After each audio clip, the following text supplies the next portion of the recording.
হ্যাঁ হ্যাঁ দাদা। দাদা। জাস্ট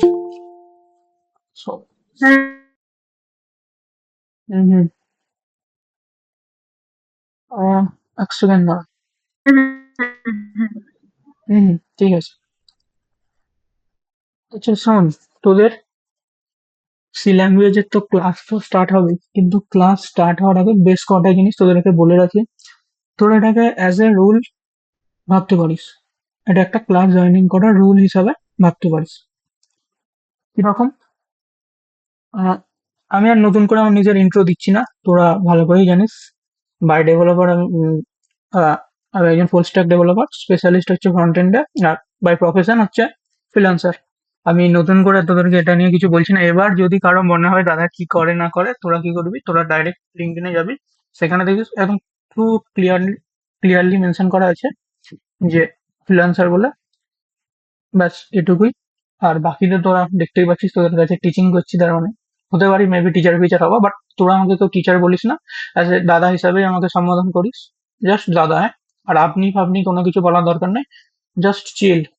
তুমি, হ্যাঁ, এর থেকে বেশি কিছু না, তুমিই বলিস। আর ওসব স্যার ফ্যার বলিস না যেন ভুল করে।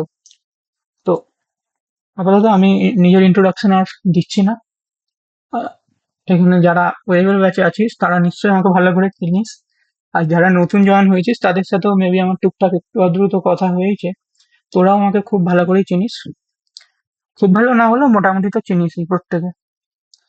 তো শোন ভালো করে, আহ ক্লাসের টাইম, প্রথমে আগে ক্লাসে বেশ কটা নিয়ম আমি তোদেরকে বলি, দেন আমি স্টার্ট করবো। আমি আজকে সেরকম কোনো কিছু স্টার্ট করবো না, জাস্ট নর্মাল, সেরকম কোনো হাই ফাই লেভেলের কোনো এমন কিছু দেখতে কনসেপ্ট নয়, জাস্ট প্লেন কিছু কথাবার্তা বলবো, বলে আজকের ক্লাস মোটামুটি যত তাড়াতাড়ি শেষ করা যায় করে দেবো। দেন পরের দিন থেকে ফুল দামে ক্লাস স্টার্ট করবো। তো তোদেরকে বলে রাখি, ক্লাসের টাইম হচ্ছে 7টা থেকে 8টা 30। তোরা কি করবি, তোরা 7টা 5-এর মধ্যেই জয়েন করিস। এবার শোন, যদি কারো প্রবলেম হয় যে দাদা আমার এরকম কোথাও পড়তে যাওয়া আছে বা কিছু পার্সোনাল ইস্যু আছে, তোরা আমাকে বলে দিবি যে আমার এরকম পার্সোনাল কিছু ইস্যু আছে দাদা। তো আমি কি করব, তোরা যদি পরেও আমাকে বলিস যে কেউ যদি পরেও বলে রেখেছিস আমাকে যে পার্সোনাল আমার ইস্যু আছে, আমি তাদেরকে পরেও জয়েন করাতে পারবো। বাট যদি কেউ, ভালো করে শোন, যদি কেউ 7টা থেকে, তোদেরকে বললাম 7টা থেকে 7টা 5-এর মধ্যে জয়েন করে নিবি। 7টা 5-এর মধ্যে যদি কেউ জয়েন না করে 7টা 5-এর পর 7টা 10, 7টা 15, 7:30 নিজের ইচ্ছা মতো জয়েন করিস, আমি কিন্তু কোনোভাবেই জয়েন করাতে পারবো না। ঠিক আছে, প্রথম থেকে বলে রাখলাম, যদি কারো পার্সোনাল ইস্যু থাকে সে আমাকে আগে থেকে বলে রাখবে যে দাদা আমার এরকম পার্সোনাল ইস্যু আছে। তো ঠিক আছে, আমি তাদেরগুলো কনসিডার করে দেবো যে ঠিক আছে পার্সোনাল প্রবলেম আছে, আমি সেইগুলো কনসিডার করতে রাজি আছি। বাট তোরা কেউ এরকম করিস না যে তোদের ধর 7টা 5 থেকে ক্লাস, 7টা থেকে 7টা 5-এর মধ্যে জয়েন করতে বলেছি, তোরা জয়েন করছিস 7টা 15, 7টা 20। এরকম করলে কি হবে, শোন, এতে করে তোদেরই প্রবলেম হবে। সাপোজ ধরে নে আমি তোদেরকে কোনো একটা ইম্পর্টেন্ট কনসেপ্ট বোঝাচ্ছি, ইম্পর্টেন্ট কনসেপ্ট বোঝাতে বোঝাতে হঠাৎ করে ধর আদিত্য 7টা 5-এ ওকে জয়েন করতে বলেছি, 5-এর মধ্যে ও জয়েন করলো 7টা 10-এর মধ্যে। এবার আমি একটা ইম্পর্টেন্ট টপিক মনে করে হয়তো তোদেরকে বোঝাচ্ছি, বোঝাতে বোঝাতে আদিত্যকে আমি জয়েন করাতে গেলাম। তখন কি হবে, আদিত্যকে যদি আমি জয়েন করাতে যাই আর আমার মাথায় যদি ইম্পর্টেন্ট কোনো একটা টপিক থাকে, আমি যদি তোদেরকে ভাবি যে বলবো কিন্তু আদিত্যকে জয়েন করাতে যাচ্ছি, সেই সময় হবে কি, সেই সময় মেবি আমি আদিত্যকে জয়েন করাতে গিয়ে আমি যে ইম্পর্টেন্ট টপিকটা তোদেরকে বলবো বলে ঠিক করে রেখেছি সেটা হয়তো ভুলে যেতে পারি। এতে করে আমার কোনো কিছু লস হবে না, নাথিং। যা কিছু প্রবলেম হবে তোদেরই হবে। প্রথম থেকে বলে রাখলাম, তোরা 7টা থেকে 7টা 5-এর মধ্যেই জয়েন করার চেষ্টা করিস। আর প্রত্যেককে বলছি, তোরা প্রত্যেক দিন জয়েন করিস। এরকম করিস না যে আজকে আচ্ছা আজকে ইচ্ছা হচ্ছে আজকে জয়েন করলাম, কাল একটুখানি আমি কলেজ থেকে বাড়ি ফিরতে যে আমার পায়ে লেগে গেছে আমি জয়েন করবো না, এরকম করিস না। প্রথম থেকে বলছি, তোদের যারা 4th ইয়ার আছিস তাদেরকেও বলছি, যারা 3rd ইয়ার আছিস তারা তাদেরকেও বলছি, যারা অন্যান্য স্ট্রিমে আছিস 2nd ইয়ার আছে তাদের সবাইকেই বলছি, যদি খুব প্রবলেম না থাকে তাহলে ক্লাস অফ করিস না। কারণ অনেক কিছু কনসেপ্ট আছে, তোরা হয়তো তোদের কলেজে কিরকম পড়িস আমি জানি না, but আমি চাইছি তোদেরকে যা কনসেপ্ট আমি জানি, আমি কলেজ লাইফে বা কলেজের যেই মেন দেওয়ার পর থেকে আমি যা যা কিছু শিখেছি সি সম্পর্কে, আপাতত এটা তো সি এর কোর্স, সবকিছু কনসেপ্টই আমি তোদেরকে দিতে চাই। তো তোরা মিস করিস না ক্লাসগুলোকে। মেবি হ্যাঁ রেকর্ড তোরা পেয়ে যাবি, কিন্তু দেখ রেকর্ড ক্লাসে একটা রেকর্ড দিয়ে দেওয়া আর একটা ক্লাসে ইন্টারাক্ট করে পড়া, সেটার মধ্যে আকাশ পাতাল পার্থক্য আছে। তো তোরা ট্রাই করিস ক্লাস যাতে না অফ হয়।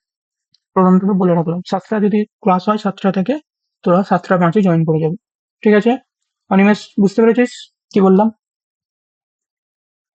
হ্যাঁ দাদা, হ্যাঁ দাদা। ঠিক আছে। আচ্ছা শোন, এবার আরো কথা কথা বলি। ক্লাস করাতে করাতে তোরা অহেতুক কোনোভাবে মাইক অন করবি না। দাদা এই ঘন্টা আমি দেখ বুঝতে পারছি না, ব্যাপারটা আলাদা। দাদা আর কতক্ষণ ক্লাস হবে? আচ্ছা দাদা আজকে এখান পর্যন্তই থাক। এইসব কোশ্চেন গুলো প্লিজ আমাকে করিস না। কারণ আমি প্রত্যেকদিন একটা করে গোল সেট করে আসবো যে আমি এতটা বলবো।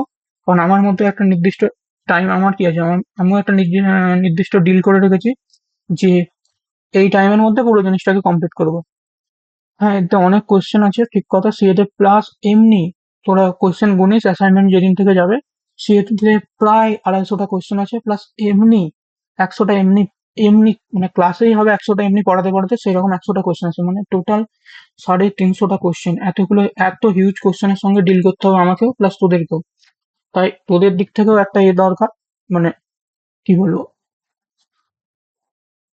কি বলবো আমি নিজেও মনে করতে পারছি না। একটা কোঅর্ডিনেশন দরকার তোদের দিক থেকে আর আমার দিক থেকেও।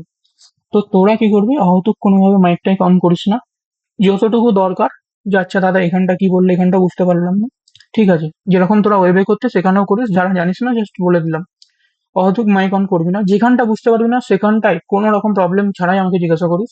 বাট দাদা বলে বলিস, স্যার বলে নয়, প্রথম থেকে বললাম। অ্যাজ এ দাদা হিসেবে কল করিস, ওসব স্যার ফ্যার নয়। তো এটা, আচ্ছা, অহেতুক তোরা মাইক ফাইক অন করবি না, প্রথম থেকে বলে রাখলাম। এবার ধর, আর একটা পয়েন্ট তোদেরকে বলছি, ধর ক্লাস হচ্ছে, ক্লাসে প্রায় কটা বললাম, প্রায় 350টা কোশ্চেন আসবে। আশা করি যে 350টা কোশ্চেন সলভ করবি, আমি তাকে বলে দিচ্ছি তোরা 4 থেকে বল, 5 থেকে বল, যা প্যাকেজ চাস। অনিমেষকেও বলছি 4-5 যা প্যাকেজ চাস, সবের প্যাকেজ ক্লিয়ার করতে পারবি, এইটুকু বলে রাখলাম প্রথম থেকে। 4 লাখ 5 লাখ এরকম সেই লেভেলেরই কোশ্চেন আছে। আশা করি প্রথম দিন থেকে তোরা বুঝতে পারবি যে কোশ্চেন ট্রিকি কোশ্চেনে ভর্তি আছে। এরকম নয় যে addition of 2 number, obviously addition of 2 নাম্বারও আছে, কিন্তু কোশ্চেন আছে, ভালো ভালো হার্ড লেভেলেরই কোশ্চেন আছে। তোরাও যদি কোনোদিনও কম্পিটিটিভ কোডিং করে থাকিস কোনো প্ল্যাটফর্মে, সেখানেরও বেশ কিছু কোশ্চেন এখানে আছে, বেশ কিছু মানে হয়তো 250টা কোশ্চেনের মধ্যে ধরে নে, হ্যাঁ হতেই পারে 150টা কোশ্চেন ওরকম কম্পিটিটিভ কোডিং আছে, যেখানে ইজি আছে, কিছু মিডিয়াম আছে, কিছু হার্ড আছে, এরকম আছে কোশ্চেন। আর সব কিছু টপিকের অ্যাসাইনমেন্টের কোশ্চেন আছে। ধরে নে 1D অ্যারে করলাম, 1D অ্যারেরও তোরা অ্যাসাইনমেন্ট পাবি। ধর 2D অ্যারে করলাম, 2D অ্যারেরও অ্যাসাইনমেন্ট পাবি। বাই চান্স তোরা 3D অ্যারেও করলে 3D অ্যারেরও অ্যাসাইনমেন্ট পাবি। বাট 3D অ্যারে আমি করাবো না, বাট 3D অ্যারে বলবো, 4D অ্যারেও বলবো, আপ টু ইনফাইনাইট অ্যারে। অনেক টাইপের অ্যারে হয়, অনেক ডাইমেনশনাল অ্যারে ক্রিয়েট করা যায়, ম্যাট্রিক্স জানিস আশা করি। তো সবেরই অ্যাসাইনমেন্ট আছে, অ্যাসাইনমেন্ট নিয়ে কোনো রকম চাপ নিবি না। আচ্ছা, এবার যেটা বলার কথা তোদেরকে বলছিলাম, ধরে নে আমি তোদেরকে ক্লাসেতে কোশ্চেন সলভ করাচ্ছি, কোশ্চেন সলভ করাতে করাতে করাতে করাতে টাইম বাড়লো। 8টা 15 থেকে এই সরি, 8:30 ধর ক্লাস শেষ হওয়ার কথা, বেড়ে 8টা 45 হয়ে গেল। তাহলে তোরা 8টা 45 পর্যন্তই থাকিস। কারণ যারা ওয়েবের ব্যাচে আছিস তারা ভালো করেই জানিস, আমি যদি বলি 7টা থেকে ক্লাস নেবো, 6:30 থেকে ক্লাস নেবো, 6:30 থেকে যদি তোদের এন টাইম বলে রাখিস 9টা, তো তাহলে আমি কোনোদিনই 9টা আমি কমপ্লিট করতে পারিনি। সেটা 12টাও গেছে, আশা করি তোরা জানিস, সেটা 11টাও গেছে। তো এত দূর পর্যন্ত আমি নিয়ে যাবো না, ওয়েবের ব্যাচে অনেক কিছু বলতে হয়, সিএতে এত কিছু নেই। বাট যতটা টাইম আমার জন্য, আমার দিক থেকে দরকার, আমি ততটা টাইম দেবো। তোরা তোদের দিক থেকে অতটা টাইম দিস। হয়তো ক্লাস লেফট করে যাস না বা এ করিস না, এতে করে তোদেরই ক্ষতি হবে, প্রথম থেকে বলে রাখবো। এরপর আর একটা কথা শোন, টোটাল 350টা কোশ্চেন আছে, আমি ক্লাসের প্রবলেম ক্লাসেই সলভ করে দেবো। কি বললাম, ক্লাসে যা কিছু প্রবলেম থাকবে আমি সব প্রবলেম গুলো ক্লাসেই সলভ করে দেবো।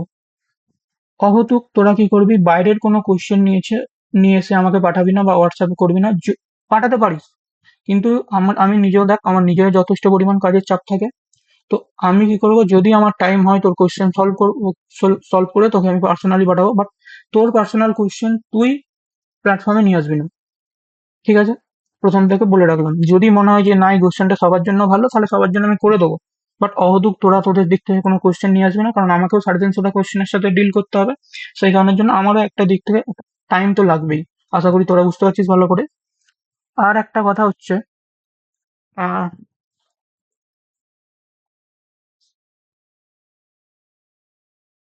আর কি একটা হলো হলো ভুলে গেলাম। উম ধর তোদের, হ্যাঁ যেটা বলার কথা, ভুলে যাচ্ছি। তোদের হয়তো এই ক্লাসটা দেখ, আমি ওখানে লিখে দিয়েছি 4.5 মাস, হতে পারে 4.5 মাসে আমি কমপ্লিট নাও করতে পারি, হয়তো আরো 15 দিন বেশি হয়, 5 মাস হয়ে গেল। তো ওটা নিয়ে কোনো তোরা টেনশন করবি না যে দাদা উপরে উপরে পড়ে দিয়ে চলে যাচ্ছে, এরকম করছে, ওরকম আমি মোটেও করবো না। তোরা আশা করি ভালো করেই জানিস। তো তোদের মোটামুটি ধরে নে 4.5 এই 4.5 মাসের যদি ক্লাস হয়, যদি 15 দিন এক্সটেন্ড হয়, তো কোনো চাপ নেই। আর হ্যাঁ, তোদেরকে বলে রাখলাম, যখনই তোদের ইয়ে কমপ্লিট হয়ে যাবে, তোদেরকে সার্টিফিকেট আমি নিজে থেকেই দেবো। সার্টিফিকেট আমি দেবো না, মানে আর্টিফিশিয়াল ইন্টেলিজেন্স করা আছে, ও তোকে জেনারেট করে দিয়ে দেবে তোর ইমেলে। ওটা নিয়ে তোদেরকে কোনো রকম চাপের দরকার নেই। আর সার্টিফিকেট অবভিয়াসলি ভেরিফাই করা আছে। ধরে নে তুই কোনো রকম আমার কাছ থেকে একটা কোর্স করেছিস, কোর্স করার পর তুই সেই সার্টিফিকেটটাকে নিজে কোনো একটা কোম্পানিতে দেখাচ্ছিস, রেপুটেড কোম্পানিতে। তার মনে হলো যে আচ্ছা, এই ছেলেটা তো ঠিক আছে, কোর্স করেছে। আচ্ছা, কোথা থেকে কোর্স করেছে, এর কি আদেও কোনো প্রুফ আছে, এ আদেও কি অর্গানাইজেশন এ করে? তো আমি সেইভাবেই কোর্স করেছি, প্লাস ওয়েবসাইট সেই জন্যই করা, যাতে করে কি হয়, সবাই জানতে পারে, সবাই দেখতে পারে, সেই কারণের জন্য। তো তোদের ওটা নিয়েও কোনো ইস্যু হবে না, যদি মনে হয় যে কোথা থেকে করছিস না করছিস, তোরা ওয়েবসাইট খুলে দেখাতে পারবি, কোনো প্রবলেম নেই। আর তোদেরকে আমি প্রত্যেককে বলছি, তোরা আমাকে ফলো করার কোনো দরকার নেই। তোরা অবশ্যই ফেসবুকে যে লজিক এক্সপার্টের যে পেজটা আছে, অনিমেষ করেছিল, অনিমেষ বল, মৌমিতা রয় বলিস, ও করেছিল, ওরা ফেসবুকে, অনিমেষের ফেসবুক নেই। আর তোদেরকে আমি বলছি, ওয়েবসাইটে যাবি, ওয়েবসাইটে যে ওপরের একদম কর্নারে দেখবি 3টে লিঙ্ক আছে। একটা ওয়েবসাইটের আছে, একটা এই একটা ফেসবুকের আছে, একটা লিঙ্কডইনের আছে, আর এর আছে। তোরা ফেসবুক আর লিঙ্কডইনে অবশ্যই ফলো করে রাখিস। আমাকে ফলো করার কোনো দরকার নেই, তোদেরকে আমি বারবার বারবার বলছি, তোরা ওই পেজটাকে অবশ্যই ফলো করে, এটাকে ফলো করে রাখিস, ফেসবুক পেজ আর লিঙ্কডইন পেজ। কারণ ফেসবুক লিঙ্কডইন এত করলে লাগছে অনেস্ট, আমারও পপুলারিটি বাড়বে, আর তোরা যে এখান থেকে করছিস, তোদেরও লাভ হবে, তোদের দেখাতে পারবি তোদের বন্ধু বান্ধবকে। আর তোদেরকে বলে রাখি, তোদের যদি কোনো বন্ধু বান্ধব করতে চায়, কোনো প্রবলেম নেই। আহ, তোরা তাদেরকে বলতে পারিস, আমি তাদেরকে জয়েন করিয়ে দেবো। হ্যাঁ, এটা বলে রাখি যে অ্যাটলিস্ট 1 মাস, 1 মাস, 1 মাস হচ্ছে ডেডলাইন। আমি 1 মাস পর্যন্ত ওদেরকে নেবো, মানে টোটাল 4টে ক্লাস পর্যন্ত আমি নতুন কাউকে নেবো, কিন্তু তারপর থেকে আমি কোনোভাবেই বললে আর নেবো না, সেটা যেই হোক। প্রথম থেকে বলে রাখলাম যে ক্লাস, নতুন স্টুডেন্ট এখন থেকে 1 মাস পর্যন্তই নেবো আমি ক্লাসে, এর থেকে বেশি নয়। বল, তোদের কারো কিছু ডাউট আছে?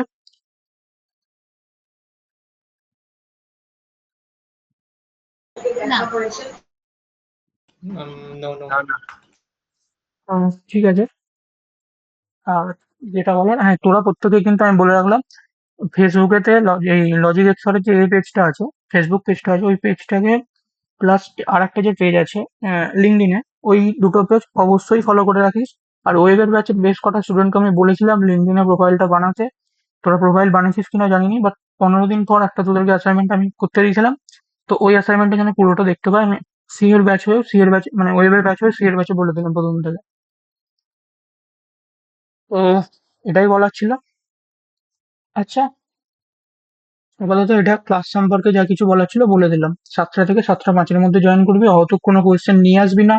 যদি অহেতুক কোয়েশ্চেন আনিসও, তাহলে কি করবি, তাহলে আমাকে পার্সোনাল পাঠাবি, যদি আমার পার্সোনালি টাইম হয় আমি তোদেরকে আনসার করে দেবো। বাট এখানে 350টা কোয়েশ্চেন আছে, আমি 350টা কোয়েশ্চেন, ক্লাসের কোয়েশ্চেন ক্লাসেই সলভ করে দেবো, কোনো প্রবলেম নেই, প্রথম থেকে বলে রাখলাম। তো এই কথাই রইলো। আর হ্যাঁ, তোদেরকে যেটা বলা, আচ্ছা, তোরা প্রত্যেকে তো সি ল্যাঙ্গুয়েজ একটু আধটু তো শিখেইছিলি, ফার্স্ট ইয়ারে হোক, সেকেন্ড ইয়ারে হোক। তো তোরা তো একটু আধটু সি ল্যাঙ্গুয়েজ আশা করি প্রত্যেকেই জানিস, হ্যাঁ কি না? তোরা জানিস বা না জানিস তার সাথে কোনো প্রবলেম নেই আমার। আমার প্রবলেম হচ্ছে তোদেরকে মেন, তোরা এখানে সবাই আছিস, আমি একদম অনেস্ট বলছি, তোরা এখানে সবাই আছিস, তোরা সবাই আমাকে বলবি যে আমি দাদা সি জানি। যখনই আমি তোদেরকে যদি জিজ্ঞাসা করি যে আচ্ছা তোরা ডেটে যদি কোশ্চেন জিজ্ঞাসা করি, তোরা বলতে পারবি? তোরা বলবি হ্যাঁ দাদা বলতে পারবো, বাট যখনই কোশ্চেন করবো তখন আর বলতে পারি না। কিন্তু অ্যাকচুয়ালি ওই কোশ্চেন গুলো একটাও ডেপথে নয়। আমি আজ পর্যন্ত যতগুলো ওয়েবের ব্যাচে কোশ্চেন জিজ্ঞাসা করেছি, সেই কোশ্চেন গুলো এতটুকুও কঠিন ছিল না। তোদের মেন প্রবলেম হচ্ছে এটাই, যে তোদের বেসিক একদম জিরো, গাছের গোড়া একদম নষ্ট করে দিয়েছে। যাই হোক, সেটা এখন আর আমি কাউকে বলছি না, তার কারণ আমার বলা উচিত নয়, তোরা নতুন করে আমার কাছে শিখতে এসেছিস, তো আমার শেখানো উচিত। বাট বলে রাখলাম, এইখানে যখন তোরা শিখতে এসেছিস, প্রথম থেকে মন দিয়ে সবকিছু জিনিসগুলো শেখ। কারণ সি দেখ, সি শুধুমাত্র যে তোর এতে কাজে লাগবে তা না, যে কি বলে কম্পিটিটিভ এক্সাম, এই কি বলে সেমিস্টার এক্সাম ক্লিয়ার করতে কাজে লাগবে তা না। সেমিস্টার এক্সাম তো ছেড়েই দে, সেমিস্টার তো তুই পাস করেই যাবি, পরীক্ষার আগের দিন পড়লে সেমিস্টার পাস হয়ে যাবি, এটা নিয়ে কোনো চাপের কোনো ব্যাপারই নেই। But মোট কথা হচ্ছে এখনের যা পরিস্থিতি, এই মার্কেটিং এ AI এসে যাচ্ছে, এসে যাচ্ছে, সেই এসে যাচ্ছে। তো তোরা যদি ভালো করে ইন ডেপথে কোনো একটা ল্যাঙ্গুয়েজ শিখিস, তাহলে কি হবে, এরপর তোরা যা কিছু ল্যাঙ্গুয়েজ শিখতে যাবি সবকিছুই সোজা লাগবে। প্লাস এই যে AI এসে যাচ্ছে, এই এসে যাচ্ছে, তোদেরকে এত তাড়াতাড়ি কেউ রিপ্লেস করতে পারবে না। প্রথম থেকে বলে রাখলাম, তোদের ইন ডেপথে কনসেপ্ট হওয়াটা খুব খুব খুব দরকার। ইন ডেপথে কনসেপ্ট না হলে তোরা যাই করতে যাস, এরপর ধর তোরা জাভা করলি, এরপর মনে হলো দাদা আমি ডিএসএ করবো, যাই করতে যাবি মনে হবে হ্যাঁ হ্যাঁ আমি তো সি ল্যাঙ্গুয়েজ জানি, আমি তো জাভা জানি, বাট যখনই কিছু করতে যাবি তোদেরকে আমি বলে দিলাম, তোরা বুঝতে পারবি যে আচ্ছা এই লাইনটার পর এই লাইনটা লিখলে ভালো হয়, কিন্তু কোনোভাবেই অ্যাকচুয়ালি কোন লাইনটা লিখলে আমার আউটপুট ঠিকঠাক আসবে তোরা কোনোভাবেই ঠিক করতে পারবি নি। প্রথম থেকে বলে রাখলাম। আর তোদেরকে এটাও বলে রাখি, তোরা এখন সি ল্যাঙ্গুয়েজ করছিস মানে এরকম কোনো ব্যাপার নেই যে আচ্ছা আমি এখন সি ল্যাঙ্গুয়েজ করছি আমার তো ফোর্থ ইয়ার হয়ে গেল। দেখ, ফোর্থ ইয়ারই হয়ে যাক আর তুই এমটেকই করে ফেলিস, যদি না তোর বেসিক কনসেপ্ট ক্লিয়ার থাকে, তুই যাই ফিল্ডে যাই কিছুই করে দিস না কেন, অ্যাটলিস্ট কম্পিউটার ফিল্ডে কোনোভাবেই কোনো কিছুতেই চাকরি পাবি না। প্রথম থেকে বলে রাখলাম, একটা ল্যাঙ্গুয়েজে ইন ডেপথ নলেজ হওয়া খুব খুব খুব দরকার, প্রথম থেকে বললাম। আর জাভা, তোরা যদি বলিস যে জাভা, আচ্ছা দাদা তুমি তো জাভা পাইথন কেন শেখাচ্ছ না, তো তোর মাথায় এই কোশ্চেনটাও আসতে পারে। আচ্ছা তাহলে জাভা পাইথন কি দোষ করলো যে তুমি, আমরা ফোর্থ ইয়ারে করছি তুমি সি কেন করাচ্ছ? বলে রাখি, এখন হচ্ছে, এখন যত যা ল্যাঙ্গুয়েজ বেরোচ্ছে মডার্ন এরা, যত ল্যাঙ্গুয়েজ বলিস আর 1970-তে যা ল্যাঙ্গুয়েজ যাই বলিস, সবকিছু ল্যাঙ্গুয়েজই একটা ল্যাঙ্গুয়েজ থেকে তৈরি হয়েছিল, যার নাম হচ্ছে সি ল্যাঙ্গুয়েজ। মানে এই একটা ল্যাঙ্গুয়েজের কনসেপ্টের উপর বেস করেই সমস্ত ল্যাঙ্গুয়েজ গুলো তৈরি হয়েছিল, লাইক জাভা বল, পাইথন বল। হতে পারে সিনট্যাক্স ইজি, বাট ব্যাকগ্রাউন্ডে সেই কাজ একই জিনিসের উপর বেস করেই হচ্ছে। সি এর লজিকের উপর বেস করেই সবকিছু জিনিস হচ্ছে, যাই কিছু ল্যাঙ্গুয়েজ বলিস।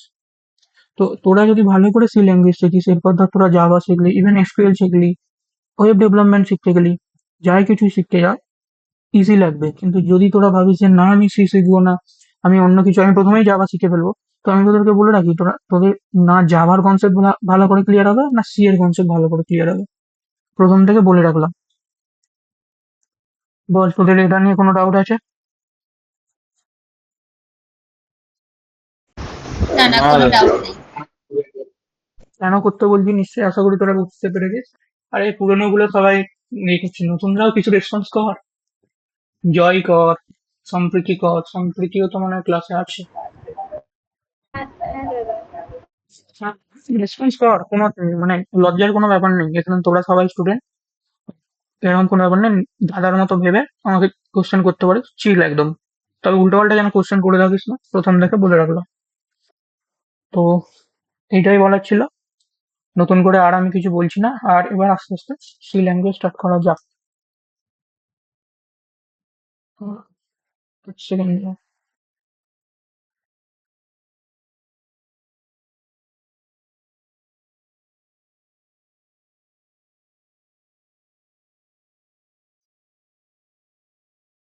আচ্ছা আমি মনে হয় স্ক্রিন শেয়ার করিনি না তোদের? ও হ্যাঁ, করিনি। না না। হ্যাঁ হ্যাঁ।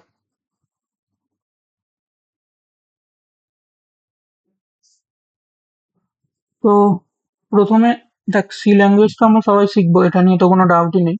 বাট সি ল্যাঙ্গুয়েজ জানার আগেও যে কিছু জিনিস খুব ইম্পর্টেন্ট, সি ল্যাঙ্গুয়েজে তো কোড করবোই, এটা নিয়ে তো কোনো ডাউটই নেই। বাট আমাদেরকে সি ল্যাঙ্গুয়েজ জানার আগেও বেশ কটা জিনিস আরো ভালো করে ডেপথে জানা উচিত আমার মনে হয় পার্সোনালি।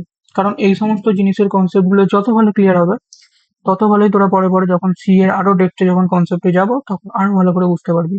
সেই কারণের জন্য আমি একদম বেসিক থেকে শুরু করছি, পুরো একদম কম্পিউটার কাকে বলে সেখান থেকে শুরু করছি। দেন আস্তে আস্তে আস্তে আস্তে আস্তে আস্তে পুরোপুরি ডেপথে নিয়ে যাব, পুরো যা কিছু কনসেপ্ট আছে সবকিছু। তো শুরু করা যাক। তো ফার্স্ট হচ্ছে, হোয়াট ইজ কম্পিউটার? তো কম্পিউটার কি? Computer is a electronic device which takes some input and process it, give output। মানে কম্পিউটার কি বলছি না, কম্পিউটার হচ্ছে ইলেকট্রনিক্স ডিভাইস। ভালো করে শোন, কম্পিউটার কি, কম্পিউটার হচ্ছে ইলেকট্রনিক্স ডিভাইস, ইলেকট্রিক নয়, ইলেকট্রনিক্স ডিভাইস। আচ্ছা তোরা কেউ জানিস ইলেকট্রনিক্স ডিভাইস মানে কি?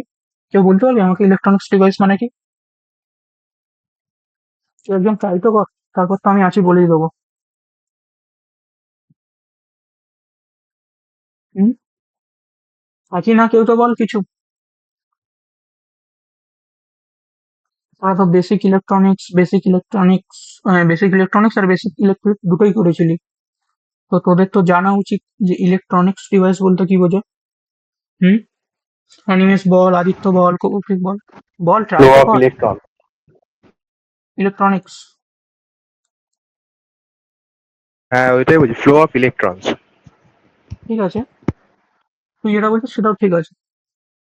দেখ, যখন আমি বলছি কম্পিউটার ইজ ইলেকট্রনিক্স ডিভাইস, তার মানে ইলেকট্রনিক ডিভাইস মানে সেই সমস্ত ডিভাইস যারা কি, যারা তথ্য সম্প্রচার করার জন্য ইলেকট্রিক প্লাস কি করে থাকে, ইলেকট্রিক প্লাস বিভিন্ন রকম ট্রানজিস্টার, কি বলবো, ট্রানজিস্টার ইউজ করে থাকে, ডায়োড ইউজ করে থাকে, এই সমস্ত জিনিস যারা ইউজ করে কি করে থাকে তথ্যকে সম্প্রচার করে, তাদেরকে আমরা বলে থাকি ইলেকট্রনিক্স ডিভাইস। ইলেকট্রিক ডিভাইসের মধ্যে দিয়ে শুধু কি হয়ে থাকে, ইলেকট্রিক প্রবাহিত হয়, কিন্তু ইলেকট্রনিক্স ডিভাইসের মধ্যে দিয়ে কি হয়ে থাকে, ইলেকট্রনিক্স ডিভাইস মানে হচ্ছে সেই সমস্ত ডিভাইস, যেই সমস্ত ডিভাইসের মধ্যে কি থাকে, ইলেকট্রিকও হয়ে থাকে, ইলেকট্রিকও থাকে, প্লাস ট্রানজিস্টার থাকে, রেজিস্টার থাকে, বিভিন্ন রকম ডায়োড থাকে। তাদের থ্রু আমরা কি করে থাকি না, তথ্যকে সম্প্রচার করে থাকি, সম্প্রচারণ করে থাকি, বা প্রক্রিয়াকরণ করে থাকি, সেই সমস্ত ডিভাইসকে বলে থাকি আমরা electronics device. So electronics device আর ইলেকট্রিক ডিভাইসের মধ্যে আশা করি তোদের যা প্রবলেম ছিল বা যা কিছু তোরা জানতিস বা না জানতিস, তোরা এখন মোটামুটি তোদের ক্লিয়ার হয়ে গেছে যে ইলেকট্রনিক্স ডিভাইস বলতে কি বুঝিস। কারো ডাউট ইলেকট্রনিক্স ডিভাইস নিয়ে? আশা করি কারো ডাউট নেই। ইলেকট্রনিক্স আলাদা। ডিভাইস মানে, ইলেকট্রনিক্স ডিভাইস মানে সেই সমস্ত ডিভাইস, সিম্পল কথা, যে ডিভাইসের মধ্যে কি থাকে না, যে ডিভাইসের মধ্যে দিয়ে ইলেকট্রিক তো প্রবাহিত হবে, তার সাথে আর কি থাকবে, তার সাথে ওই ডিভাইসের মধ্যে বিভিন্ন রকম ডায়োড থাকে, ট্রানজিস্টার থাকে, যারা কি করতে হেল্প করে না, যারা তথ্যকে সম্প্রচারণ করতে সাহায্য করে, প্রক্রিয়াকরণ করতে সাহায্য করে, তাদেরকে আমরা বলে থাকবো ইলেকট্রনিক্স ডিভাইস। সো কম্পিউটার কি না, কম্পিউটার হচ্ছে একটা electronics device which takes some input and process it, give output। মানে কম্পিউটার হচ্ছে একটা ইলেকট্রনিক্স ডিভাইস যার, যে কি করে থাকে না, যে কিছু ইনপুট নিয়ে থাকে, ইনপুট নেওয়ার পর কম্পিউটার কি করে সেটাকে প্রসেস করে, প্রসেস করার পর আমাদেরকে কি করে দেয়, আমাদেরকে আউটপুট রিটার্ন করে। এই ধরনের যদি কোনো ডিভাইস হয়ে থাকে, সেই ডিভাইসকে আমরা বলে থাকবো ইলেকট্রনিক্স ডিভাইস। এই, তাদেরকে আমরা বলে থাকবো কম্পিউটার। হ্যাঁ, ইলেকট্রনিক্স ডিভাইসও বলতে পারিস, কোনো প্রবলেম নেই। এরপর কম্পিউটারের এক্সাম্পল কি কি বলেছি, ডেস্কটপ, ল্যাপটপ, মোবাইল, ওয়াচ। আশা করি তোরা বুঝতে পারছিস যে ডেস্কটপ কেন একটা কম্পিউটার, ল্যাপটপও ঠিক আছে একটা কম্পিউটার, মোবাইলও ঠিক আছে একটা কম্পিউটার। আচ্ছা, ওয়াচ কেন হঠাৎ করে কম্পিউটার হতে গেল? ওয়াচ তো কম্পিউটার হওয়ার কথা নয়, কেউ বলতে পারবি ওয়াচ কেন কম্পিউটার হলো? হুম? অ্যানালগ ওয়াচ ও কম্পিউটার, ডিজিটাল ওয়াচ তো বুঝলাম যে ইনপুট ডিজিটাল নিচ্ছে। ওয়াচ। হ্যাঁ, আমি ওয়াচের কথাই বলছি, হ্যাঁ ডিজিটাল ওয়াচের কথাই বলছি, আমি লেখা হয়নি, বা ডিজিটাল ওয়াচ কেন কম্পিউটার হতে গেল হঠাৎ? এখন তো ইনপুটারের ন্যায় কল টল করা যায়, অনেক একদম কিছু করা এক্স্যাক্টলি। যায়। কারণ দেখ, আমি কম্পিউটারে কি বলেছি, কম্পিউটারে বলেছি যে এটা একটা ইলেকট্রনিক্স ডিভাইস হতে হবে, আর যেটা কি করবে, একটা ইনপুট নেবে, আর সেটা আমাদেরকে কি দেবে না, আউটপুট দেবে। তো ওয়াচকেও যখন তোরা অন করিস, রিস্ট ওয়াচকেও যখন তোরা অন করিস, ডিজিটাল ওয়াচ বল যাই বল, তোরা তো ইনপুট দিস। তো ইনপুট যখন দিচ্ছিস মানে একটা তো কোন একটা বাটনের উপর তো ক্লিক করিস, সাইড বাটন হোক যাই বাটন হোক, সেটার উপর ক্লিক করার জন্য তো তোকে আউটপুট দিচ্ছে, একই না? তো সেই কারণের জন্য ওয়াচ কি, ওয়াচ হচ্ছে একটা কম্পিউটারই, ডিজিটাল ওয়াচ। এরপর আছে father of computer. Father of computer কাকে বলা হয়ে থাকে? চার্লস ব্যাবেজকে বলা হয়ে থাকে ফাদার অফ কম্পিউটার। আচ্ছা, আমি তো ফট করে বলে দিলাম যে ফাদার অফ কম্পিউটার বলা হয়ে থাকে চার্লস ব্যাবেজকে। তোদের মাথায় একটা কোশ্চেন আসছে না যে আচ্ছা দাদা, চার্লস ব্যাবেজকে কেন ফাদার অফ কম্পিউটার বলা হলো? Why not Sampriti Maity, why not Joy, why not Ankita Saha? Charles ব্যাবেজকে কেন ফাদার অফ কম্পিউটার বলা হলো? হুম, জানিস চার্লস ব্যাবেজকে কেন ফাদার অফ কম্পিউটার বলা হয়ে থাকে? সেই কম্পিউটারের প্রথম আবিষ্কর্তা, মানে আবিষ্কার করেছে। একদম ঠিকই বলেছিস, সেই প্রথম কম্পিউটার আবিষ্কার করেছিল, বাট বিহাইন্ড দ্য সিনস কত কিছু হয়েছিল তোরা জানিস? একেই কেন ফাদার অফ কম্পিউটার বলা হয়ে থাকে? দেখ, তোকে যদি বলা হয়ে থাকে যে, তোকে যদি বলা হয়ে থাকে যে বঙ্গভঙ্গ আন্দোলন কে করেছিল, আর তোদেরকে যদি বলে যে প্রথম কে করেছিল, মানে ক খ কে করেছিল, তখন তোরা বলবি বিদ্যাসাগর। But তোরা বিহাইন্ড দ্য সিনস কি হয়েছিল জানিস? কেনই হঠাৎ করে চার্লস ব্যাবেজকেই কেন ফাদার অফ কম্পিউটার বলা হয়ে থাকে? হুম, বর্ণপরিচয় তো বিদ্যাসাগরেরই লেখা, আশা করি, যদি আমি ভুল না হই। তো যখনই তোকে কেউ জিজ্ঞাসা করবে, আচ্ছা বর্ণপরিচয়ের জনককে, তোরা বলবি বিদ্যাসাগর। কিন্তু তোরা কি এটা জানিস যে ওর পেছনেও কত কিছু ব্যাকগ্রাউন্ড ছিল? তো তোদের এই সবগুলো জানা দরকার। আশা করি, আমি মনে করি এগুলো বলা উচিত, কারণ ক্লাসকে ইন্টারেস্ট করা সব থেকে বেশি দরকার। এইসব তো সবাই বলবে ফাদার অফ কম্পিউটার চার্লস ব্যাবেজকে বলা হয়, কিন্তু কেন বলা হচ্ছে হঠাৎ করে ফাদার অফ কম্পিউটার চার্লস ব্যাবেজকে? শোন, ফাদার অফ কম্পিউটার চার্লস ব্যাবেজকে বলা হয়, তার কারণ আছে বেশ কিছু। প্রথমত বলে রাখি, এই যাকে আমরা বলছি ফাদার অফ কম্পিউটার চার্লস ব্যাবেজকে, এই চার্লস ব্যাবেজ একজন ব্রিটিশ ছিল। তো এই চার্লস ব্যাবেজ একদিন না অ্যানালিটিক্যাল ইঞ্জিনকে নিয়ে ভাবছিল। এবার এই চার্লস ব্যাবেজ এই অ্যানালিটিক্যাল ইঞ্জিনকে নিয়ে যা কিছু মানে এই চার্লস ব্যাবেজ ভেবেছিল অ্যানালিটিক্যাল ইঞ্জিনকে নিয়ে, সেই ভাবনাগুলোকে বিভিন্ন বিভিন্ন ল্যাবে যে মানে বলতো যে আমি এরকম একটা অ্যানালিটিক্যাল ইঞ্জিন সম্পর্কে ভেবেছি।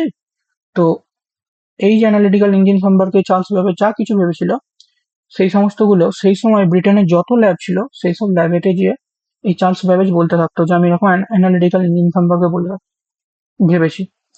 আচ্ছা, অ্যানালিটিক্যাল ইঞ্জিন জিনিসটা কি? অ্যানালিটিক্যাল ইঞ্জিন মানে সেই সমস্ত ইঞ্জিন যারা ম্যাথামেটিক্যাল প্রবলেম সলভ করতে পারবে। অ্যানালিটিক্যাল ইঞ্জিন মানে কি বললাম? অ্যানালিটিক্যাল ইঞ্জিন মানে সেই সমস্ত ইঞ্জিন যারা ম্যাথামেটিক্যাল প্রবলেম সলভ করতে সক্ষম। এইরকমই একটা ইঞ্জিনের কথা চার্লস ব্যাবেজ ভেবেছিল। তো চার্লস ব্যাবেজ এই যা কিছু ভেবেছিল, সে তার এই ভাবনাগুলোকে বিভিন্ন ধরনের যে ব্রিটেনে যত ল্যাব ছিল সেই সব ল্যাবেতে গিয়ে বলতো যে আমি এরকম একটা ইঞ্জিন সম্পর্কে ভেবেছি, তো শোনো আমি এরকম এটা ভেবেছি। তো ও তখন ব্যাখ্যা করতো যে আমি এরকম একটা ইঞ্জিন অ্যানালিটিক্যাল ইঞ্জিন সম্পর্কে ভেবেছি। এবার চার্লস ব্যাবেজের একটা অ্যাসিস্ট্যান্ট ছিল যার নাম ছিল লেডি অ্যাডা লাভলিস, যে সবসময় কি করতো না চার্লস ব্যাবেজেরই অ্যাসিস্ট্যান্ট ছিল, মানে চার্লস ব্যাবেজের সঙ্গেই থাকতো। তো চার্লস ব্যাবেজ এই অ্যানালিটিক্যাল ইঞ্জিন সম্পর্কে যা কিছু ভেবেছিল, সেই সমস্ত জিনিসগুলো যখন ব্যাখ্যা করতো বিভিন্ন ল্যাবেতে, সেই সময় এই যে মহিলার কথা বললাম, লেডি অ্যাডা লাভলিস, সেও কি করতো চার্লস ব্যাবেজের সাথে ল্যাবে যেত।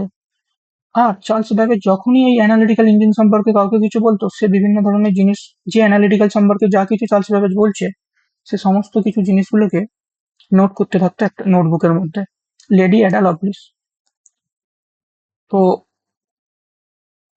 এরপর যখন চার্লস ব্যাবেজ বিভিন্ন ল্যাবেতে গিয়ে বলছে যে আমি এরকম অ্যানালিটিক্যাল ইঞ্জিন সম্পর্কে ভেবেছি, সবাই ওর কাছ থেকে শুনছে যে আচ্ছা, লোকটা এরকম একটা অ্যানালিটিক্যাল ইঞ্জিন সম্পর্কে ভেবেছে। কিন্তু ও যখনই কাউকে বলছে যে একটা ফান্ডিং দেওয়ার জন্য আমি অ্যানালিটিক্যাল ইঞ্জিনটা ইমপ্লিমেন্ট করব, তার জন্য একটা ফান্ডিং এর দরকার ছিল, তো সেই সময় ব্রিটেনে কি হয়েছে, তাকে আর কেউ ফান্ডিং দেয় না। এই চার্লস ব্যাবেজ যা কিছু ভেবেছিল আর কি, যে আমি অ্যানালিটিক্যাল একটা ইঞ্জিন তৈরি করব, সেই অ্যানালিটিক্যাল ইঞ্জিনের জন্য ফান্ডিং দরকার, সেই ফান্ডিংটা হয়তো ব্রিটেন থেকে আমি পাবো, তো ওকে কেউ ফান্ডিং দেয় না। এবার ফান্ডিং না দেওয়ার জন্য কি হলো, এই যে অ্যানালিটিক্যাল ইঞ্জিন সম্পর্কে যে ভেবেছিল চার্লস ব্যাবেজ, তার ভাবনাটা ভাবনায় রয়ে যায়। সে আর কি হলো, সেই চার্লস ব্যাবেজের অ্যানালিটিক্যাল ইঞ্জিন আর ইমপ্লিমেন্ট করা হয় না। এরপর দেখতে দেখতে 100 বছর কেটে যায়। তো 100 বছর কেটে যাওয়ার পর 1938-এ কনরেড জিউস, কি বললাম, 1938-এ কনরেড জিউস নামের একজন ব্যক্তি ফার্স্ট কম্পিউটার আবিষ্কার করে। এবার কনরেড জিউস এই যে কম্পিউটারটা আবিষ্কার করেছিল, এই কম্পিউটারটা ওই যে চার্লস ব্যাবেজ যে অ্যানালিটিক্যাল ইঞ্জিন সম্পর্কে যে ব্যাখ্যা দিয়েছিল তার উপর বেস করেই তৈরি করা। তো হতে পারে 1938-এ কনরেড জিউস সবার প্রথম কম্পিউটার আবিষ্কার করলে, বাট সবার প্রথম কম্পিউটারের যে কনসেপ্ট, যে অ্যানালিটিক্যাল ইঞ্জিন, সেটা সবার প্রথমে বলেছিল এই চার্লস ব্যাবেজই। এই কারণের জন্যই চার্লস ব্যাবেজকে বলা হয়ে থাকে ফাদার অফ কম্পিউটার। ক্লিয়ার? প্রত্যেকের কারো ডাউট আছে কেন বলা হয়ে থাকে চার্লস ব্যাবেজকে ফাদার অফ কম্পিউটার? হ্যাঁ হ্যাঁ ক্লিয়ার। বল, বাকি যদি কারো কোনো রকম ডাউট থাকে আমাকে জিজ্ঞাসা করতে পারিস, কেন ফাদার অফ কম্পিউটার বলা হয়ে থাকে। তোদের মনে হতেই পারে যে আচ্ছা দাদা কম্পিউটার তো আবিষ্কার তো করলো, কনরেড জিউস করলো 1938-এ, তাহলে ফাদার অফ কম্পিউটার কেন ওকে বলা হচ্ছে? ফাদার অফ কম্পিউটার এই কারণের জন্য বলা হচ্ছে, তার কারণ কনরেড জিউস যে কম্পিউটারটা আবিষ্কার করেছিল, সেই কম্পিউটারটা এই যে চার্লস ব্যাবেজের যে অ্যানালিটিক্যাল ইঞ্জিন ছিল, সেই অ্যানালিটিক্যাল ইঞ্জিনের উপর বেস করেই তৈরি করা। সেই কারণের জন্যই চার্লস ব্যাবেজকে আমরা বলে থাকি ফাদার অফ কম্পিউটার। আচ্ছা, তোদের মাথায় একটা কোশ্চেন আসছে না? যদি 100 বছর আগে চার্লস ব্যাবেজ ফান্ডিংটা পেয়ে যেত, তাহলে কি হতো? তাহলে আমরা এখনের যে পৃথিবীকে দেখতে পাচ্ছি আরো ফাস্ট হতো, হ্যাঁ কি না? কারণ তাহলে কি হতো, যদি 100 বছর আগে ফান্ডিং পেত, তাহলে কম্পিউটার আবিষ্কার হয়ে যেত এতদিনে। ইয়েস? হ্যাঁ হ্যাঁ দাদা। হ্যাঁ তার মানে ভাব, তোদের পেছনে যে ভয়টা আছে যে দাদা আমার এআই জব নিয়ে নেবে, তার মানে তো অনেক আগে থেকে স্টার্ট হয়ে যেত, হ্যাঁ কি না? মজা করলাম। হ্যাঁ তাহলে ভালোই হয়েছে, 100 বছর পরে হয়েছে, ভালোই হয়েছে। নাহলে তো বলবি দাদা 100 বছর আগে বেরোচ্ছে আমি তো জবই পেতাম না, আর আরোই জব পেতিস না, তোরা এটাই ভাবছিস। ফ্যাক্ট এটা নয়, জাস্ট মজা করলাম। হ্যাঁ, যদি 100 বছর আগে যদি কোনো কারণের জন্য চার্চ ভাবে যে ফান্ডিংটা পেত, তাহলে ভাব আমাদের পৃথিবী এখন যেরকম দেখছি সেরকম হতো না, হয়তো সবকিছুই আর্টিফিশিয়ালি হতো। হয়তো এখন তবুও মানুষ, মানে এখন তো অবভিয়াসলি 99.9% মানুষ দেখতে পাচ্ছিস, হয়তো 1%, ওরা 1%ও নয়, 0.1% কাইন্ড অফ দেখতে পাচ্ছিস, রোবট দেখতে পাচ্ছিস। বাট তখন 100 বছর আগে যদি হতো কিরকম হতো, হয়তো 30%, 70% হয়ে যেত, রোবট হয়তো 30% হতো, মানুষ হয়তো 70% হয়ে যেত। তো যা হয়েছে ভালোই হয়েছে, 100 বছর আগে যে ফান্ডিং পাই না, খুবই ভালো হয়েছে। আমি এটাই মনে করি, কারণ ফান্ডিং থাকলে আমিও চাকরি পেতাম না, ইভেন এখন হয়তো পেয়েও যেতাম। বাট এখনের যে অবস্থা আইটির মার্কেটে, তোরা হয়তো এটাই ভাবতিস যে এআই এআই এআই করে যা হচ্ছে আমরা হয়তো চাকরিই পেতাম না। তো যাই হোক, এটা তো ইরিলেভেন্ট, আমি জাস্ট বললাম তোদেরকে, ইয়ার্কি মারলাম। তো এবার কি বলছি, এরপর লেখা আছে ওয়ার্ল্ড ফার্স্ট নন কম্পিউটিং ডিভাইসের নাম কি? অ্যাবাকাস। এই অ্যাবাকাস হচ্ছে ওয়ার্ল্ডের প্রথম নন কম্পিউটিং ডিভাইস। কম্পিউট করা মানে কি? কম্পিউট করা মানে ম্যাথামেটিক্যাল কিছু তুই প্রবলেম দিলি, সেটাকে সলভ করলো, তোকে কম্পিউট করে রেজাল্ট দিল। তো সেটা হচ্ছে কম্পিউটিং ডিভাইস। কিন্তু নন কম্পিউটিং ডিভাইস মানে কি? নন কম্পিউটিং মানে তোকে কোনো রকম কম্পিউট করে কোনো কিছু দেবে না। সেই কারণের জন্যই বললাম যে ওয়ার্ল্ড ফার্স্ট নন কম্পিউটিং ডিভাইসের নাম হচ্ছে অ্যাবাকাস। আচ্ছা, এরপর লেখা আছে প্রোগ্রাম। আচ্ছা, তোরা প্রত্যেকেই তো সি ল্যাঙ্গুয়েজে কোড করেছিস, আশা করি তোরা জানিস প্রোগ্রাম মানে কি। তোরা আমাকে বলতে পারবি প্রোগ্রাম মানে কি, বা প্রোগ্রামকে আর কি বলে ডাকা হয়ে থাকে? কোনো একজন? হুম, প্রোগ্রাম জিনিসটা কি? কোড। বল বল, যে যা বলছিস বল আমাকে, আমি শুনতে চাই, কারণ আমাকে তো তোদের থেকে জানার ইচ্ছা সুডোকোড। আছে। শুনতে পাচ্ছি না, একজন একটু ক্লিয়ার করে বল। That is pseudocode. প্রোগ্রাম মানে pseudo code? Maybe instruction. Set of maybe instruction. Set of instruction. Program কি? Set সুডো of কোডটা বাদ দে, সুডো কোডটা ওই ঠিকই বলিস, সুডো কোডটা ওই অ্যাকচুয়ালি ইনস্ট্রাকশনই তো লিখিস। যখন আমি, তোরা আশা করি সি বুঝিস, আমি তোদেরকে জাস্ট বললাম। তোরা সাপোজ ধর লিখলি ভয়েড মেন, তোরা ভয়েড মেন লিখে কি করিস এর মধ্যে, বা ইন্ট মেনও লিখিস, যাই হোক রিটার্ন টাইপ ধরে 0, তার জন্য আমি ভয়েড লিখলাম। জাস্ট বলছি, হ্যাঁ, বেশি চাপ নেওয়ার কোনো দরকার নেই। ধরে নে তোরা এখানে লিখলি কিছু প্রিন্টেবল, লিখে লিখলি যে সি বলে কিছু একটা জিনিস প্রিন্ট করলি। এই যে তোরা এই যে একটা সেন্টেন্স লিখেছিস, এই সেন্টেন্সটাকেই বলা হয়ে থাকে ইনস্ট্রাকশন। এইটাকে আমরা কি বলে থাকি? এই যে তোরা প্রিন্টেবল লিখে এই যে একটা জিনিসকে প্রিন্ট করছিস, এটাকে আমরা ইনস্ট্রাকশন বলছি। কেন ইনস্ট্রাকশন বলছি? অ্যাকচুয়ালি এটা থ্রু আমরা কম্পিউটারকে এটা বলছি যে আচ্ছা কম্পিউটার, আমি না তোমাকে একটা জিনিস প্রিন্ট করতে দিচ্ছি কমান্ড একটু, যার নাম যে জন্য আমি লিখছি প্রিন্টএফ সি। এই প্রিন্টএফ সি এর কি কাজ হচ্ছে? প্রিন্ট করে আমাকে দেয়া। তো তার মানে আমি কি করছি? কম্পিউটারকে একটা ইনস্ট্রাকশন দিচ্ছি, ইনস্ট্রাকশন দিয়ে তাকে বলছি যে তুমি এটা প্রিন্ট করে দাও। সেই কারণের জন্য একে বলা হয় থাকে ইনস্ট্রাকশন। এই ইনস্ট্রাকশনকে আমরা আরো অন্য ভাষায় বলতে পারি কমান্ড, আরো অনেকে এটাকে বলে স্টেটমেন্ট। বুঝলি? এই যে জিনিসটা লিখেছিস, এটাকে বলা থাকে ইনস্ট্রাকশন। তো সিম্পল প্রোগ্রামিং এর লজিকে ইনস্ট্রাকশন কি, প্রোগ্রামিং এর লজিকে যদি বলিস ইনস্ট্রাকশন কি, ইনস্ট্রাকশন কি? এই প্রোগ্রাম কি? প্রোগ্রাম হচ্ছে সেট অফ ইনস্ট্রাকশন। ইনস্ট্রাকশন মানে কি? নির্দেশ। ধরে নে তোর মা তোকে বললো যে মার্কেট থেকে কিছু জিনিস আনার জন্য, তার মানে তোকে কি করছে? নির্দেশ দিচ্ছে যে মার্কেট থেকে কিছু জিনিস আনার জন্য। সেই রকমই প্রোগ্রাম, যখন আমরা কম্পিউটারকে কিছু বললি তখন আমরা কম্পিউটারকে ইনস্ট্রাকশন দিয়ে থাকি, এই সেট অফ ইনস্ট্রাকশন দিয়ে থাকি কাজ করার জন্য। তো এই ইনস্ট্রাকশনকে, সেট অফ ইনস্ট্রাকশনকে আমরা বলে থাকি প্রোগ্রাম। আর computer always take instruction. Computer কি করে থাকে? সবসময় ইনস্ট্রাকশনই নিয়ে থাকে। তো এরপর লিখেছি world first programmer name is Lady Ada Lovelace. তোরা এই যে মহিলাটিকে লেফটে, এই রাইট সাইডে দেখতে পাচ্ছিস, আশা করি তোরা দেখতে পাচ্ছিস, এই যে মহিলাটিকে দেখতে পাচ্ছিস ব্ল্যাকবোর্ড, তার লেডি দাঁড়িয়ে আছে, এর নামই হচ্ছে লেডি অ্যাডা লাভলিস। একে বলা হয়ে থাকে ওয়ার্ল্ড ফার্স্ট প্রোগ্রামার। আচ্ছা, তোদের মাথায় এই কোশ্চেনটা আসছে না যে হঠাৎ করে একেই কেন, আবার লেডি অ্যাডা লাভলিসকেই কেন ওয়ার্ল্ডের ফার্স্ট প্রোগ্রামার বলা হতো? কেউ বলতে পারবি? আমি এর আনসার আগেই বলে দিয়ে চলে গেছি। আমি দেখতে চাইছি তোরা কতটা ভালো শুনেছিস। জানিস কেন বলা হয়ে থাকে তো লেডি অ্যাডা? চার্লস ব্যাবেজের অ্যাসিস্ট্যান্ট ছিল। একদম। ও চার্লস ব্যাবেজের অ্যাসিস্ট্যান্ট ছিল। তো চার্লস ব্যাবেজই তো প্রথম অ্যানালিটিক্যাল ইঞ্জিন সম্পর্কে ভেবেছিল। আর ও কি করতো? চার্লস ব্যাবেজের সাথেই থাকতো। থাকতে কি হয়েছে না, চার্লস ব্যাবেজের কাছ থেকেই কি হয়েছে, ওই যে কনসেপ্ট গুলো ও অ্যানালিটিক্যাল ইঞ্জিন সম্পর্কে বলতো, এই নোট করতে থাকতো। তো নোট এই তো প্রথম করেছিল এই মহিলাটা। তো সেই কারণের জন্যই ওয়ার্ল্ড ফার্স্ট প্রোগ্রামার বলা হয়ে থাকে লেডি অ্যাডা লাভলিসকে। কারো কোনো ডাউট? না। না দাদা। না। এরপর হচ্ছে নাম্বার সিস্টেম। আশা করি তোদের এখানে যা কিছু কনসেপ্ট আছে, তোদের এইখানের কোনো কনসেপ্ট নিয়ে আর কোনো ডাউট নেই। কেন বলা হয় থাকে ফাদার অফ কম্পিউটার চার্লস ব্যাবেজকে? হঠাৎ নন কম্পিউটিং ডিভাইস বলতে কি বুঝিস, বা ইলেকট্রনিক্স ডিভাইস বলতে কি বুঝিস, ইলেকট্রিক ডিভাইসের সাথে ইলেকট্রনিক্স ডিভাইসের কি পার্থক্য আছে? আশা করি তোদের আর কোনো রকম এইসব জিনিস নিয়ে ডাউট নেই। তো এরপর আসা যাক নাম্বার সিস্টেম নিয়ে।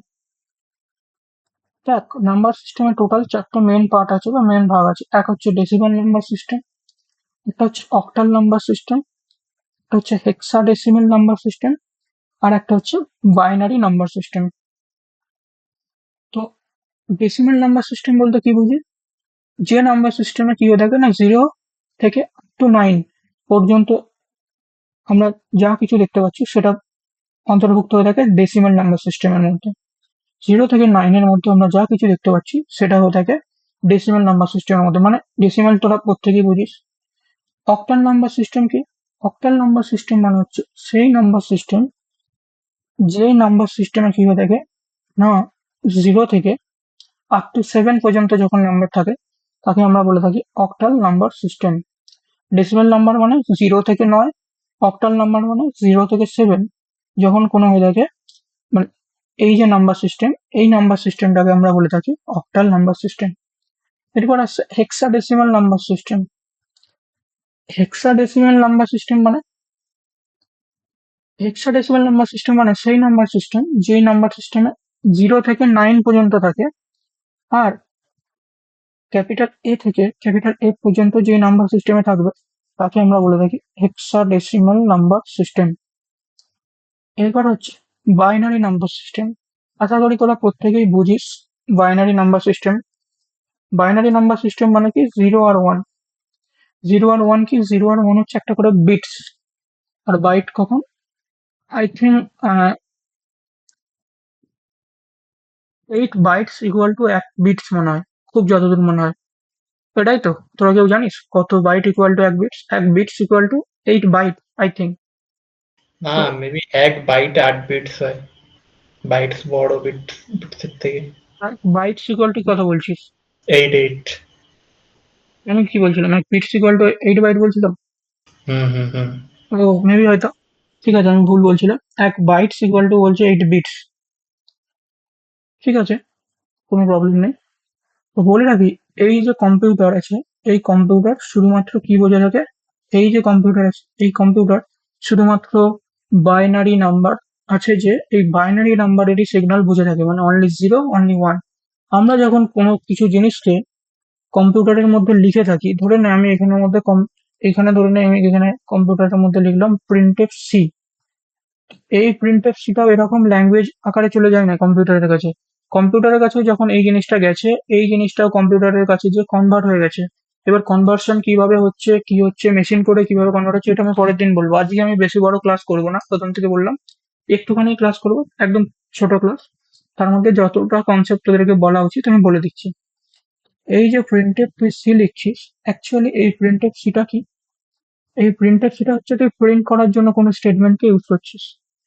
তুই কম্পিউটারকে ডাইরেক্ট প্রিন্টএফ সি কখনোই লিখিস না। কম্পিউটারকে তোর মনে হচ্ছে যে তুই প্রিন্টএফ সি লিখে দিচ্ছিস, বাট অ্যাকচুয়ালি কম্পিউটার কি করে?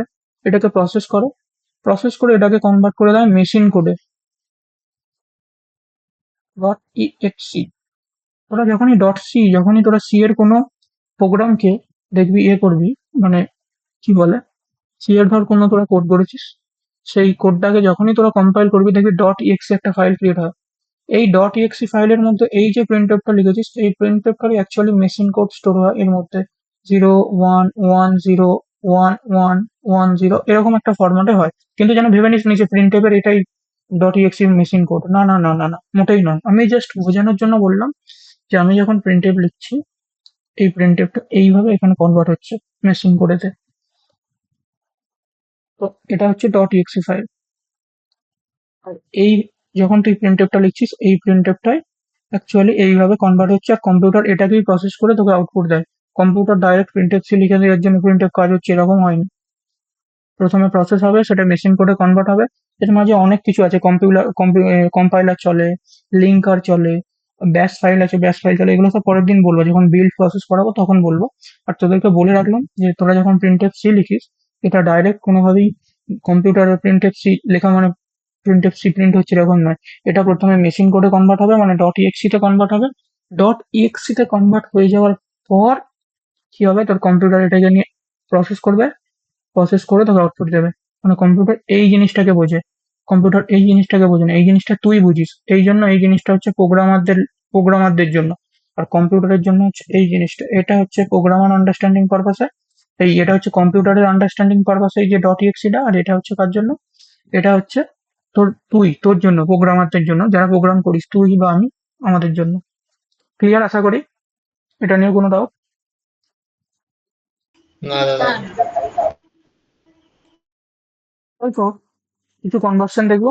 আমি আজকে ক্লাস বড় করতে চাইছি না। ইভেন ক্লাস হয়তো খুব বেশি বড় হবেও না, যেদিন থেকে অ্যাসাইনমেন্ট হবে সেদিন থেকে ক্লাস বড় হবে। তো যেটা বলার, আমি শুধু জাস্ট ডেসিমেল টু বাইনারি কনভার্সনটা করি, আজকে ক্লাস অফ করে দেবো। কিন্তু ওয়েবের যারা ব্যাচের যারা স্টুডেন্ট আছে তারা দাঁড়াবে। বাকি যারা সি এর ব্যাচের স্টুডেন্ট আছিস তারা লেট করলেও করতে পারিস, কিন্তু ওয়েবের ব্যাচের যারা আছিস তারা কিছুক্ষণের জন্য করবে। আমি শুধু জাস্ট এইটুকু একটা জিনিস বলবো, ডেসিমেল টু বাইনারি কনভার্সন, এইটুকু বলে শেষ করে দেবো। তো তো তোদের হয়তো মনে হতে পারে, আচ্ছা দাদা আমি তো ডেসিমেল টু নাম কনভার্ট সিস্টেম তো জানি, তাহলে আবার আমার এইরকম ডেসিমেল টু বাইনারি কনভার্সন এইসব থেকে আমার কি লাভ হবে? তোদের মধ্যে এই কোশ্চেনটা হয়তো আসতে পারে। নিশ্চয়ই কিছু কারণ আছে ডেসিমেল টু বাইনারি কনভার্সন করার জন্য। সেটা তোরা আস্তে আস্তে আস্তে আস্তে যখন আরো সামনের দিকে যাব, তখন তোরা আরো ভালো করে বুঝতে পারবি কেন তোদেরকে ডেসিমেল টু বাইনারি কনভার্সন করাচ্ছি। নিশ্চয়ই কিছু দরকার আছে। তো সাপোজ ধর আমি ডেসিমেল টু বাইনারি কনভার্সন করব, তোরা এটা নেট ফেট না দেখে এটা বলতে পারবি যে 35 এর বাইনারি কত হবে? হুম?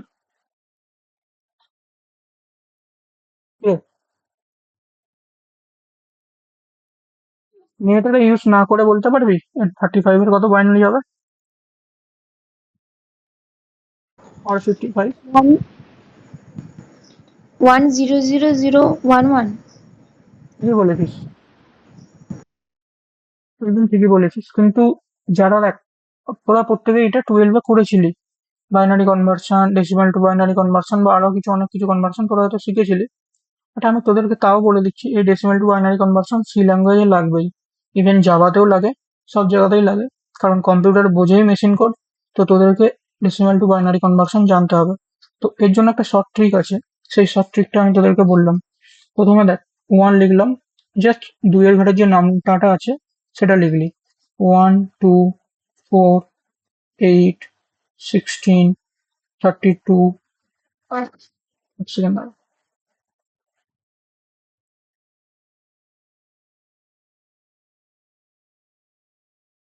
64 1 to 8 আশা করি তোরা প্রত্যেকেই দেখতে পাচ্ছিস। এবার সাপোজ ধর বললাম 35 এর বাইনারি করবো।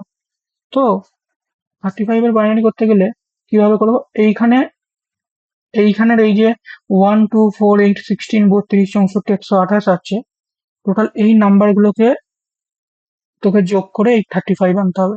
কিভাবে আনবো, সাপোজ 35 লিখেছি, তো 35 এর তাহলে প্রথমে আমি লিখবো 1 35, তার সাথে যোগ করলাম 2, তার মানে কত হলো 34, তার সাথে যোগ করলাম আবার 1, তার মানে কত হলো 35। এবার এই যে রিমেনিং যে পেজ গুলো আছে এই জায়গাগুলো জিরো পুট করলাম। দেখ অঙ্কিতা তো মনে হয় এটাই বলছিলি, অঙ্কিতা না সম্প্রীতি? হ্যাঁ এটাই বল। 35 এর কি হবে,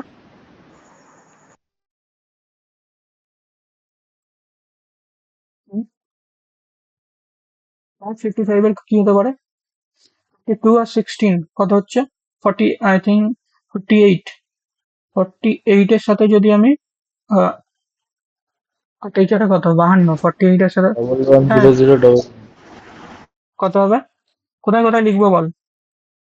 ওয়েট 1 1 1 0 1 1 32 হবে। রে ভাই আমি ওটা বলছি না, তুই আমাকে এটার নিচে নিচে কোথায় লিখবো বল, 32 এর নিচে একটা লিখবো 1, হ্যাঁ 16 নিচে একটা, 2 এর হ্যাঁ নিচে একটা, 2 এর নিচে একটা, 1 এর নিচে একটা। তার মানে বাকি যে রিমেনিং যে জায়গাগুলো আছে, আরে দাদা 4-এর নিচে একটা হবে, 55 বলেছে তো। কত বললো, ও তো 32 51 আর 16 বলছে। কত, 32 আর 16 কত হয় 48 48, 48 48 দুয়ে হ্যাঁ 50, তার নিচে একটা হবে। হায় হায় হায় হায় আরে কি আরে খেয়াল করি 51 ঠিক আছে ঠিক আছে ঠিক আছে, কোনো চাপের কোনো ব্যাপার নেই। আমি তো সেটাই বললাম, যেখানে তো 4 আমি এক করলাম, ও কেন কোথা থেকে 4 কে বাদ দিল, কোথা থেকে এটাকে রিমুভ করতাম, কন্ট্রোল জেড মেরে রিমুভ করে দিই চ। হ্যাঁ হ্যাঁ, তো 32 এর নিচে একটা হবে 1, তারপরে হবে কত 1 এর 16 এর নিচে একটা হবে, তার মানে কত হলো 48, 48 এর সাথে একটা আবার 4 যোগ হবে, তার মানে কত হলো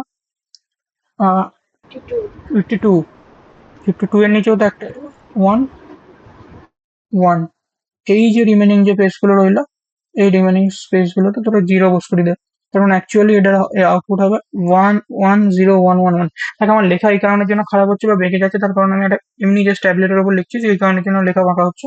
তো লেখার সাথে কোনো ওরকম কোনো ব্যাপার নেই, তোরা জাস্ট ভালো করে বোঝার চেষ্টা করিস যা কিছু করাচ্ছি, প্রথম থেকে বলে রাখলেন। বল তোদের কোনো রকম ডাউট আছে বাইনারি টু কনভার্সন নিয়ে? না দাদা। না না। তুই সব মিলি বুঝতে পেরেছিস? হ্যাঁ এই তো অনেকদিন পর কথাবার্তা শুনতে পাওয়া গেল। যাই হোক ভালো করে ক্লাস ক্লাস করিস। আর এইটুকুই, সি এর ব্যাচে আমি এর থেকে খুব হার্ডলি 1 ঘন্টা 1 ঘন্টা 20 মিনিট কি 30 মিনিট ক্লাস নেবো, বাট আজকে আপাতত এইটুকু পর্যন্তই তোদের জন্য ক্লাস। এর থেকে আমি বেশি কিছু করিনি, বেশি কিছু আমি আজকে পড়াতেও চাইছি না, তার কারণ আমার নিজের একটা প্রজেক্টের উপর কাজ আছে, প্লাস ওয়েবেরও বেশ কটা জিনিস আমার বলার আছে, ওয়েবের স্টুডেন্ট গুলোকে বলছি তোরা দাঁড়া। আর তোদের যদি কারো মনে হয় যে ওয়েবে কি করাচ্ছি দেখবি, তোরাও দেখতে পারিস, কোনো প্রবলেম নেই। তো সি এর আপাতত এইখান পর্যন্তই ক্লাস, আমি জাস্ট আজকে এইটুকুই পড়ালাম, এর পরের দিন বেশি করে টানবো, যতটা বেশি করে পড়ালে ঠিকঠাক হয়। বাট আজকে আপাতত এইটুকুই করলাম, আজকে নতুন একদম ফার্স্ট ক্লাস, সেই কারণের জন্য আমি খুব একটা বেশি তোদেরকে আজকে পড়াচ্ছি না, বাট পরের দিন থেকে একদম ফুল দমে ভালো করে পড়াবো। ভালো করে নাকি ভালো করেই পড়াচ্ছি, মানে একটু বেশি টাইম নিয়ে, বুঝে গেছে?